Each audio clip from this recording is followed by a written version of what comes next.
উপকূলের মানুষ আজও ভুলতে পারেনি 2007 সালের সেই রাতের কথা। সিডরের তাণ্ডবে ভেঙে গিয়েছিল ঘর, হারিয়েছিল পরিবারের জীবনের সব শান্তি।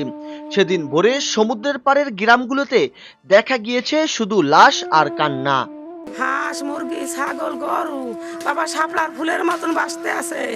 ওরে বাবা, ব্রিটিশ আমলে অনেক বন্যা পানি এই হুমান হয়েছে, সে সময় আল্লাহ রাখছে। এইবার মতন ঘর দিয়েই বাইরে পেরি নেই। আরে বউ নাতি নুতি কান্দা খাড়িয়ে তো নদীর ফের আইছি, ওই ফুলতে তো কিচ্ছু নাই, গেল না নদীর ফের কিচ্ছু নাই। মানুষ একটু যাও রাস্তায় উঠতে পারবে না, ঘর বাজা। তাই মাইয়ে খুব উসালে বসেছি, মরে নাই একটু। 2007 সালে ঘূর্ণিঝড় সিডরে কুয়াকাটার বেড়িবাঁধের বাইরে থাকা ঘরবাড়ি ভেঙে গেলেও তবে এই অঞ্চলের মানুষ সতর্ক থাকার কারণে কোনো মতে জীবন নিয়ে বেঁচে রয়েছে। তবে হারাতে হয়েছে নিজেদের মূল্যবান সম্পদ। তবে সবথেকে বেশি ক্ষতি হয়েছে পাশের জেলা ও উপজেলাগুলোতে। বরগুনা, পাথরঘাটা, তালতলী, আমতলীতে এইসব এলাকায় মৃত্যুর ধ্বংস নেমে আসে।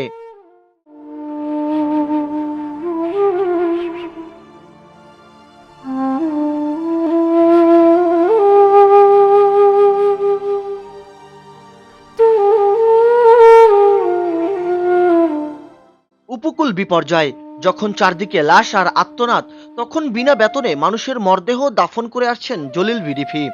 2005 সাল থেকে সাগরে ভেসে আসা অচেনা মরদেহ নিজ হাতে দাফন করেছেন। 2007 সালের বন্যায় নিজেকে সামাল দিতে পারেননি, বারবার মানুষকে সতর্ক করে আসছেন। বন্যার শেষে নিজ হাতে কোদাল নিয়ে দাঁড়িয়েছিলেন সাগর পাড়ে। দিন পেরিয়ে গেলেও যখন মরদেহের কোনো সন্ধান মেলেনি, তখন হাসি মুখে নিঃশ্বাস ছেড়ে চলে যান নিজ গন্তব্যে। তবে পাশের জেলা খবর শুনে ছটফট করেন তিনি। 5 সাল হইতে 5 সালে দাফন করছি, সে সময় তো অনেক। তাই আমি ওই বিনে পয়সাই করছি সব।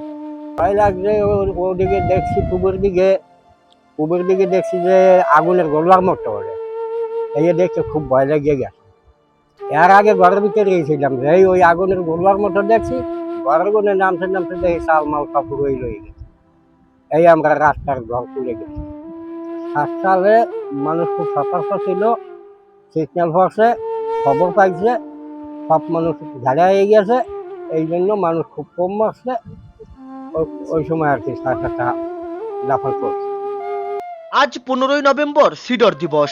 এই দিবস উপলক্ষে পটুয়াখালীর উপকূলবাসী আজও চায় একটি টেকসই বেড়িবাঁধ, যেন আর কোনো মা তার সন্তান হারাতে না হয়, কোনো শিশু যেন ভয় পেয়ে রাতে কান্না করে ঘুমাতে না হয়। মানুষের এই ছোট ছোট চাওয়া উপকূলের সবচেয়ে বড় মানবিক চাওয়া। জাহিদুল ইসলাম জাহিদ, খবর কুয়াকাটা। আজই কিনুন সাগর রশি। সাগর রশি দীর্ঘস্থায়ী, টিকসই আর অনেক শক্তিশালী হওয়ায় প্রবল পানিস্রোতেও মাছ সহ জাল ছিঁড়ে পানিতে ভেসে যাওয়ার কোনো সম্ভাবনা নাই।